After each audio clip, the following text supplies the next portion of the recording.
তো কেমন আছো তোমরা সবাই? আগের ভিডিওতে আমরা আলোচনা করেছিলাম উদ্ভিদের শ্রেণীবিন্যাস সম্বন্ধে, আর আজকের ভিডিওতে আমরা আলোচনা করব প্রাণী রাজ্যের শ্রেণীবিন্যাস নিয়ে। একদম ডিটেলে আমরা যাব, একদম বেসিক থেকে স্টার্ট করব, একদম হায়ার পোর্শন, হায়ার ডেপথে যাব আমরা, এবং প্রত্যেকটা ডিটেলকে আমরা দেখব। কিসে কিসে প্রাণীরাজ্যকে ভাগ করা যায় ইত্যাদি ইত্যাদি, প্রত্যেকের উদাহরণ এক্সেট্রা সব কিছু নিয়ে আমরা আজকে আলোচনা করব। তো ভিডিওটা লাস্ট পর্যন্ত দেখো, আশা করি এই ভিডিও লাস্ট পর্যন্ত তোমাদের প্রাণীরাজ্যের সমস্ত কনসেপ্ট ক্লিয়ার হয়ে যাবে। তো চলো দেরি না করে শুরু করা যাক। প্রাণীরাজ্যের যদি আমরা কথা বলি, তাহলে প্রাণীরাজ্যকে একদম ব্রডলি দুভাগে ভাগ করা যায়। একটা হচ্ছে নন কর্ডেটা, যাদের মধ্যে কর্ডেটা বা মেরুদণ্ড নেই। আরেকটা হচ্ছে কর্ডেটা, যাদের মধ্যে মেরুদণ্ড আছে, যেটাকে মেরুদণ্ডকে ইংলিশে বলা হয় হচ্ছে কর্ডেটা।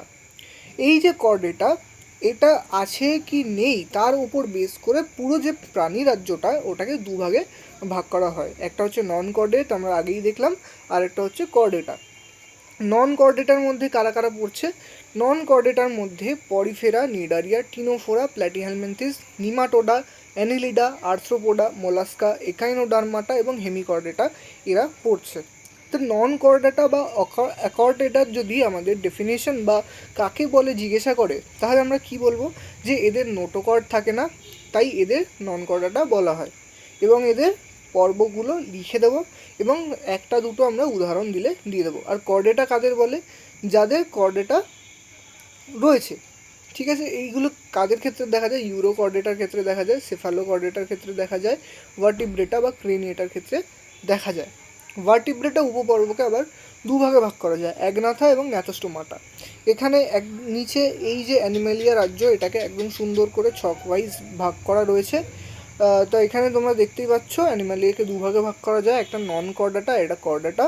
নন কর্ডাটার মধ্যে Porifera, Cnidaria, Ctenophora, Platyhelminthes, Nematoda, Annelida, Arthropoda, Mollusca, Echinodermata, Hemichordata এরা পড়ছে। আর কর্ডেটা মধ্যে তিনটে ইউরো কর্ডেটা, সেফালো কর্ডেটা আর ভার্টিব্রেটা। আচ্ছা, ভার্টিব্রেটাকে আবার দুভাগে ভাগ করা যায়, অ্যাগনাথা এবং ন্যাথোস্টোমাটা। অ্যাগনাথার মধ্যে শ্রেণী হচ্ছে সাইক্লোস্টোমাটা, ন্যাথোস্টোমাটার মধ্যে Chondrichthyes, Osteichthyes, Amphibia, Reptilia, Aves, Mammalia, মানে একদম হাইয়েস্ট ডেভেলপড যে অ্যানিমালস বা প্রাণীগুলো রয়েছে তাদেরকে দেখা যায়। এখানে হেমিকর্ডেটা, এর নামের পিছনে তো কর্ডেটা আছে, তাহলে একে কেন নন কর্ডেটায় ঢুকানো হলো? হেমিকর্ডেটাকে নন কর্ডেটার মধ্যে ঢোকানো হয়েছে, তার একটা কারণ হলো, একদম যখন ইভ্যালুয়েশন স্টার্ট হয় বা যখন ক্লাসিফিকেশন করা হয়েছিল একদম প্রথম স্টেজে, তখন এই হেমিকর্ডেটাকে কার মধ্যে রাখা হয়েছিল? কর্ডেটার মধ্যে রাখা হয়েছিল। তবে এটাকে একটা আলাদা গ্রুপ করা হয়েছিল, যেমন হচ্ছে আমরা কি আগে দেখেছিলাম যে পাঁচ রাজ্য শ্রেণীবিন্যাসকে কি করা হয়েছিল? প্রোটিস্টা একটা আলাদা গ্রুপ বানানো হয়েছিল। তেমনি এই ক্ষেত্রেও হেমিকর্ডেটাকে কর্ডেটা থেকে সরিয়ে নন কর্ডাটার মধ্যে ঢুকিয়ে দেওয়া হয়েছে। তো চলো নন কর্ডাটা দিয়ে আমরা আজকে ফার্স্টে একদম স্টার্ট করব, যে পরিফেরা, নিডারিয়া কী হয়, এদের কী কী বৈশিষ্ট্য হয় ইত্যাদি ইত্যাদি। তারপরে আমরা কর্ডেটার মধ্যে ঢুকবো। একদম শর্টে সব কিছু বলে দেবো, যাতে তোমাদের বুঝতে কোনো রকম অসুবিধা না হয়। আচ্ছা, ফার্স্টে আসছে কি? পরিফেরা। পরিফেরা মানে কি? পরিফেরা মানে হচ্ছে এদের যে একদম টপ মোস্ট যে পোর্শনটা, এখানে একটা ছিদ্র থাকবে। এই ছিদ্রটাকে কি বলা হয়? অস্কিউলাম। এই ছিদ্রটাকে কি বলা হয়? অস্কিউলাম। এছাড়াও যে পুরো বডিটা, এই পুরো বডির মধ্যে একদম ছোট ছোট ছোট ছোট ছিদ্র থাকে, যেগুলোকে কি বলা হয়? অস্টিয়া। একদম মাথার মধ্যে যে বড় ছিদ্রটা রয়েছে ওটাকে কি বলা হয়? অস্কিউলাম। আর বডির যে ছোট ছোট ছিদ্র রয়েছে ওটাকে বলা হয় হচ্ছে কি না? অস্টিয়া। তো এখানে আমরা দেখতে পাচ্ছি যে উদাহরণগুলো রয়েছে, উদাহরণ বলছি, বৈশিষ্ট্যগুলো রয়েছে। বৈশিষ্ট্যগুলো কি? দেহ প্রাচীরে অসংখ্য ছোট ছোট ছিদ্র থাকে, যেটাকে অস্টিয়া বলা হয়। আচ্ছা, দেহের অগ্রপ্রান্তে মানে একদম মাথায় একটা বড় প্রান্তিক ছিদ্র থাকে, যার মধ্যে দিয়ে কি হয়? একে কি বলা হয়? অস্কিউলাম বলা হয়। দেহে নালিকাতন্ত্র রয়েছে। আচ্ছা, নালিকাতন্ত্র মানে কি? মানে বডির ভেতরে অনেকগুলো একদম লিনিয়ার নালির মতো স্ট্রাকচার রয়েছে। দেহে কোয়ানোসাইট কোষ পরিবেষ্টিত একাধিক গহ্বর রয়েছে। কোয়ানোসাইট কী জিনিস? কোয়ানোসাইট হচ্ছে এক ধরনের কোষ, যেটা কি করে যে এদের যে বডির মধ্যে যে ক্যাভিটি বা গহ্বর রয়েছে সেটাকে বেষ্টন করে বা ঘিরে থাকে। আচ্ছা, এইখানে লাস্ট পয়েন্টটা খুব বেশি ইম্পর্টেন্ট। এখানে কি বলছে, দেহের কোষগুলি দুটি স্তরে বিন্যস্ত, মাঝখানে মেসেনকাইম নামক জেলি সদৃশ পদার্থ থাকে, মানে অনেকটা স্যান্ডউইচের মতো দেখতে। আমরা যদি পাউরুটির মধ্যে জ্যাম ঢুকিয়ে দিই, তাহলে ওপরে একটা পাউরুটি, নিচে একটা পাউরুটি, মাঝখানে কি থাকবে? জ্যাম থাকবে। এইখানে এই পরিফেরার ক্ষেত্রে মাঝখানে এই জ্যামের মতো যে লেয়ারটা, সেটা হচ্ছে কি মেসেনকাইম। তো এর যদি আমরা উদাহরণ দেখি, তার উদাহরণগুলো হচ্ছে সাইকন আর বাথ স্পঞ্জ। উদাহরণগুলো কী দাঁড়ালো? সাইকন আর বাথ স্পঞ্জ। এইখানে এমনভাবে সাজানো রয়েছে যে একদম পরিফেরা থেকে যদি আমরা স্টার্ট করি, তাহলে একদম সিম্পল যে অর্গ্যানিজম বা প্রাণীগুলো রয়েছে, এবং একদম লাস্টে যে রয়েছে সে হচ্ছে এদের মধ্যে সবথেকে বেশি উন্নত। নিডারিয়ার ক্ষেত্রে দেখো নিডোব্লাস্ট কোষ দেখা যায়। নিডোব্লাস্ট হচ্ছে এক ধরনের কোষ যেটা শুধুমাত্র নিডারিয়ার মধ্যেই দেখা যায়। আর এই যে নিডারিয়া, এই নিডারিয়া ওয়ার্ডটাও এসেছে নিডোব্লাস্ট থেকেই। দেহাভ্যন্তরে সিলেন্টেরন উপস্থিত, মুখছিদ্র কোর্সিকা বেষ্টিত থাকে, মানে বিভিন্ন চুলের মতো দেখতে এই স্ট্রাকচারগুলো তোমরা দেখতে পাচ্ছ, এই যে স্ট্রাকচার দিয়ে এরা ঘেরা থাকে। দেহ একটোডার্ম আর এন্ডোডার্ম নামক দুটি স্তরে বিন্যস্ত, মানে এটা অনেকটা ওই স্যান্ডউইচের যে কথা বলছিলাম, মানে উপরের একদম বাইরের যেটা থাকছে সেটা হচ্ছে একটোডার্ম, একদম ভিতরে যেটা থাকছে সেটা হচ্ছে এন্ডোডার্ম, আর মাঝখানে যেটা থাকছে জেলি সদৃশ পরিফেরার ক্ষেত্রে ছিল, সেটা নিডারিয়ার ক্ষেত্রে হয়ে যাচ্ছে কে না মেসোগ্লিয়া। আর স্নায়ুতন্ত্র স্নায়ুজালক রূপে অবস্থান করে। তাহলে এখানে সবথেকে ইম্পর্টেন্ট বৈশিষ্ট্য কী, যে দেহে নিডোব্লাস্ট কোষ থাকে, দেহাভ্যন্তরে সিলেন্টেরন উপস্থিত দুটো হলো, আর একটা হচ্ছে দেহ একটোডার্ম আর এন্ডোডার্ম দুটো স্তরে বেষ্টিত, যার মাঝখানে কে থাকে না মেসোগ্লিয়া থাকে। আর উদাহরণ কে দাঁড়ালো, সেটা হচ্ছে জেলিফিশ আর হাইড্রা। এরপরে কে আছে? এরপরে রয়েছে হচ্ছে টিনোফোরা। টিনোফোরা দেহে দ্বি-অরীয়ভাবে প্রতিসম, মানে মাঝখান থেকে যদি আমরা কেটে দিই তাহলে দুটো যে আমরা হাফ পাবো, ওই যে হাফ দুটো পরস্পরের সঙ্গে সমান হবে। আমি সেমভাবে যদি আমি একটা বাদামের উদাহরণ দিই, একটা বাদামকে আমি যদি এমনি করে খুলি, তাহলে দুটো সাইড কি সেমই দেখতে হবে? এই ধরনের যে সিমিলারিটি বা এই ধরনের যে আইসোমেরিজম, এইটাকে কি বলা হয়? হচ্ছে দ্বি-অরীয়ভাবে প্রতিসম। আচ্ছা, দেহটাকে কুলোব্লাস্ট নামক কোষ থাকে। নিডারিয়ার ক্ষেত্রে কে ছিল? নিডোব্লাস্ট কোষ। আর টিনোফোরার ক্ষেত্রে কে রয়েছে? কুলোব্লাস্ট কোষ। আচ্ছা, দেহে সমদূরত্বে অবস্থিত 8টি কোম্ব প্লেট থাকে। এই যে আমরা ডিপ পার্পল কালারের যে স্ট্রিংগুলো দেখতে পাচ্ছি, এই স্ট্রিংগুলোকে কি বলা হয়? হচ্ছে কোম্ব প্লেট। আচ্ছা, স্ট্যাটোসিস্ট নামক জ্ঞানেন্দ্রিয় উপস্থিত। জ্ঞানেন্দ্রিয়র নাম কি তাহলে টিনোফোরার জন্য? স্ট্যাটোসিস্ট। উদাহরণ কি দাঁড়াবে? বেরো, হর্মিফোরা ইত্যাদি। আচ্ছা, প্ল্যাটিহেলমিনথিস। প্ল্যাটিহেলমিনথিসের উদাহরণগুলো একদম মনে রাখা খুব বেশি ইম্পর্ট্যান্ট, কারণ এইগুলো থেকে শর্ট কোশ্চেন বা এমসিকিউ আসতে পারে। উদাহরণগুলো ফার্স্টে বলে দিই। একটা হচ্ছে যকৃৎ কৃমি আর একটা ফিতা কৃমি। মানে কৃমি যদি বলে দেয়, ওই যে কৃমি নাম থাকলেই ফার্স্টে আমাদের দেখতে হবে ওটা প্ল্যাটিহেলমিনথিস, আর না হলে সেটা নিমাটোডা। হয় প্ল্যাটিহেলমিনথিস আর না হলে নিমাটোডা। প্ল্যাটিহেলমিনথিসের বৈশিষ্ট্য কী হবে? এদের বডি হচ্ছে চ্যাপ্টা ফিতের মতো। ফিতে যেমন রিবনগুলো যেমনি দেখতে হয়, তেমনি রিবনের মতো হয় এদের হচ্ছে বডিটা। সিলোম বা দেহ গহ্বর অনুপস্থিত, মানে ভেতরে কোনো রকম ফাঁকা জায়গা থাকে না। এদের স্নায়ুতন্ত্র হচ্ছে মই সদৃশ, মানে মইয়ের মতো দেখতে। আচ্ছা, দেহ ত্রিস্তর বিশিষ্ট। একটোডার্ম, মেসোডার্ম আর এন্ডোডার্ম। আচ্ছা, পরিফেরার ক্ষেত্রে কী ছিল? মেসেনগ্লিয়া। পরিফেরার ক্ষেত্রে কী ছিল? একদম মাঝখানে মেসেনকাইম ছিল। নিডারিয়ার ক্ষেত্রে কী ছিল? মেসোগ্লিয়া ছিল। টিনোফোরার ক্ষেত্রে সেরমভাবে কিছু উপস্থিত নেই। আর প্ল্যাটিহেলমিনথিসের ক্ষেত্রে একদম বডি 3 ভাগে ভাগ হওয়া স্টার্ট হলো। একটোডার্ম, মেসোডার্ম, এন্ডোডার্ম, এই তিনটে থেকে স্টার্ট হলো। এর প্ল্যাটিহেলমিনথিসের পর থেকে যতগুলো সাবগ্রুপস রয়েছে, সেই সবগুলোর ক্ষেত্রেই এই তিনটে লেয়ার উপস্থিত: একটোডার্ম, মেসোডার্ম, এন্ডোডার্ম। উদাহরণ কি আগেই বলেছি, যকৃৎ কৃমি আর ফিতা কৃমি। আচ্ছা, এরপরে কে রয়েছে? নিমাটোডা। নিমাটোডাও এক ধরনের হচ্ছে কৃমির প্রজাতি ঠিক বলা ভুল না, মানে গ্রুপ অফ কৃমি। তো এদের দেহ কী হয়? পুরো কিউটিকল দ্বারা আবৃত থাকে। কিউটিকল কী জিনিস হচ্ছে? কিউটিকল হচ্ছে এক ধরনের স্ট্রাকচার, যেটা হচ্ছে আমাদের কি বাইরে থেকে ওটাকে আইসোলেট করে রাখতে সাহায্য করে। বডিটাকে। দেহে ছদ্মশিলম উপস্থিত। ছদ্মশিলম মানে সিলম আগে কি বলেছিল, সিলম বলেছিল হচ্ছে কি না দেহ গহ্বর।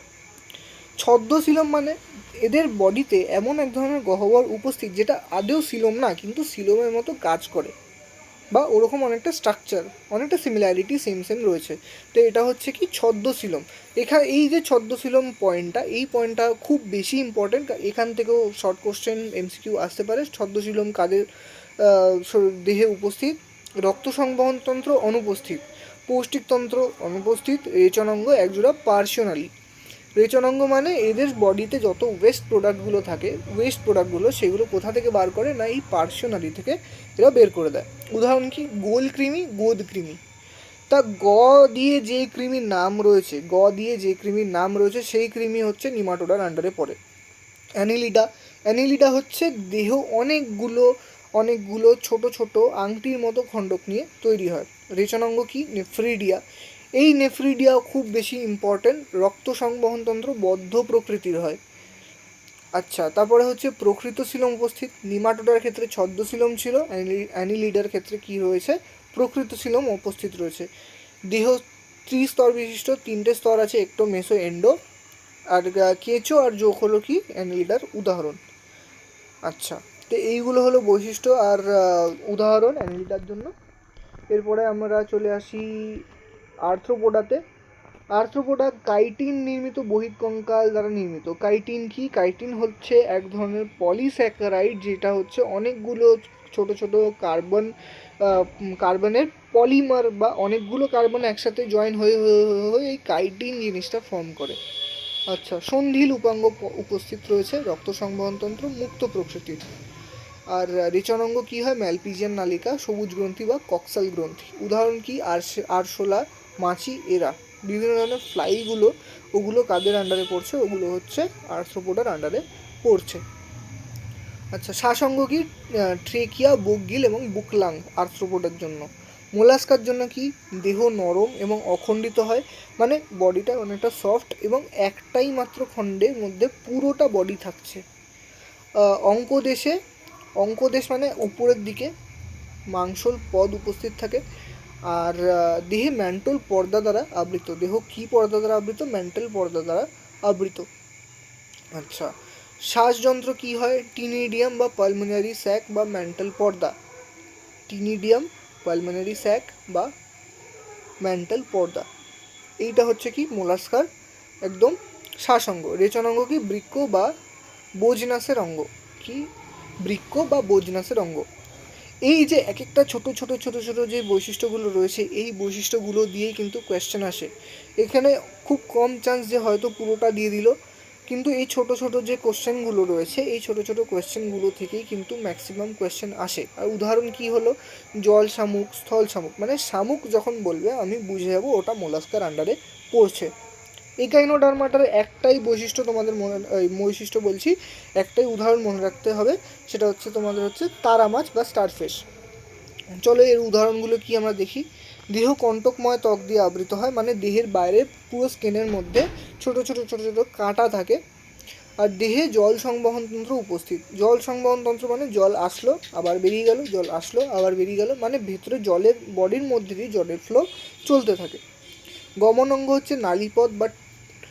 আর দেহ ওরাল এবং অ্যাবোরাল তলে বিভেদিত, মানে একটা তলকে আমরা ওরাল বলছি আর একটা তলকে অ্যাবোরাল বলছি। মানে একটা তলে ওদের মুখছিদ্রটা উপস্থিত, আরেকটা তলে ওদের কোনো মুখ নেই, তাই জন্য ওটাকে অ্যাবোরাল বলা হয়।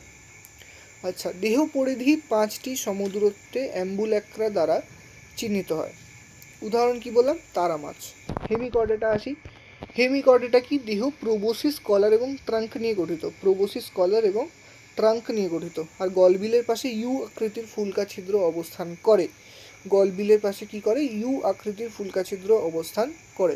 স্টোমোকর্ড উপস্থিত বা প্রোবোসিস, যা প্রোবোসিস পর্যন্ত কি হয়? বিস্তৃত হয়। হেমিকর্ডেটা থেকে অত ডিটেলে কোয়েশ্চেন আসে না, তবে একটা দুটো উদাহরণ এবং একটা দুটো বৈশিষ্ট্য মনে রেখে দেওয়া সবথেকে বেশি সেফ জোনে থাকা। উদাহরণ হচ্ছে গ্লসেস এবং স্যাক্কোগ্লসেস। গ্লসেস এবং স্যাক্কোগ্লসেস, লাস্টে গ্লসেস দেখলেই সেটা হয়ে যাবে কে? হেমিকর্ডেটা। আচ্ছা, তারপরে আসি হচ্ছে আমরা কর্ডেটা। কর্ডেটার ক্ষেত্রে কি, ভ্রূণ অবস্থায় বা সারা জীবন ধরে নোটোকর্ড থাকে, পৃষ্ঠদেশে ফাঁপা নার্ভ কর্ড থাকে এবং জীবনের যে কোনো দশায় গলবিলের দুপাশে ফুলকা ছিদ্র অবস্থান করে। যেমন হচ্ছে রুই মাছ, সোনা মাছ, ব্যাঙ ইত্যাদি, যা কিছু হতে পারে, মানুষ হতে পারে। আচ্ছা, তারপরে আমরা আসি হচ্ছে ইউরোকর্ডেটার ক্ষেত্রে। এটা হচ্ছে কি কর্ডেটার আন্ডারে। ইউরোকর্ডেটার ক্ষেত্রে কি, নোটোকর্ড কেবল লার্ভার লেজে অবস্থান করে, মানে লার্ভার যে স্টেজটা থাকে এই ইউরোকর্ডেটা প্রাণীদের, তার এক লার্ভা স্টেজের লেজের মধ্যে শুধুমাত্র নোটোকর্ড উপস্থিত থাকে। দেহ টিউনিক দ্বারা আবৃত হয়, গলবিলে অসংখ্য ফুলকা ছিদ্র উপস্থিত থাকে। উদাহরণ কি, অ্যাসিডিয়া এবং স্যালপা। সেফালোকর্ডাটা নোটোকর্ড পৃষ্ঠদেশের তুণ্ড থেকে লেজের শেষ ভাগ পর্যন্ত বিস্তৃত, মানে একদম মাথা থেকে শেষ পর্যন্ত বিস্তৃত থাকে। দেহের দুপাশে ভি আকৃতির মায়োটম পেশি উপস্থিত থাকে। এই মায়োটম পেশি কিন্তু মাছের ক্ষেত্রেও উপস্থিত থাকে, আর অনেকটা কাছাকাছিই হয় এইগুলো। যেমন উদাহরণ হচ্ছে অ্যাম্ফিঅক্সাস এবং অ্যাসিমেট্রন।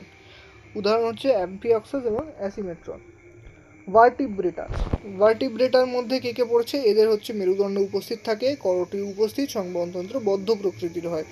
আচ্ছা, আর কাতলা মাছ এবং গিরগিটি, এখানে আমরা দুটো ওয়ার্ড পেয়েছি, একটা হচ্ছে বদ্ধ সংবহনতন্ত্র আর একটা মুক্ত সংবহনতন্ত্র। বদ্ধ সংবহনতন্ত্র, মুক্ত সংবহনতন্ত্র বলতে বোঝাতে এটা কী চায়?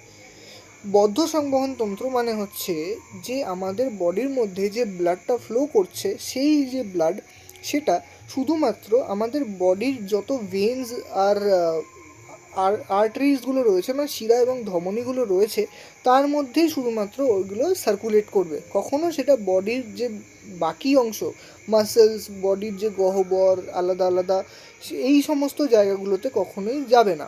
আর মুক্ত মানে হচ্ছে এই শিরা ধমনী বাদেও বডির বাকি অংশগুলোতে এই যে রক্ত বা ব্লাড যেটাই রয়েছে সেগুলো কি ছড়িয়ে পড়তে পারে।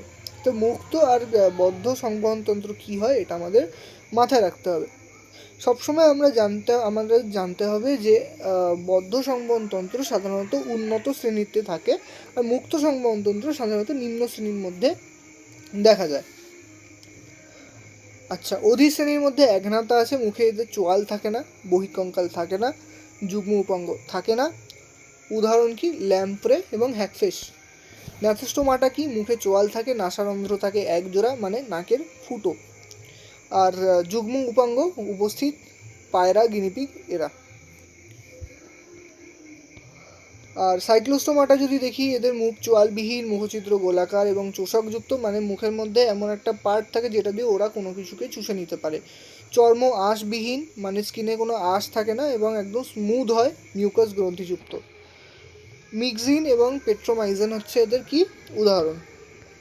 এরপরে আমরা যদি কনড্রিকথিস, অস্ট্রিকথিস, এই যে পার্টটা রয়েছে, এই পার্টটা আমরা পরের দিন কভার করব।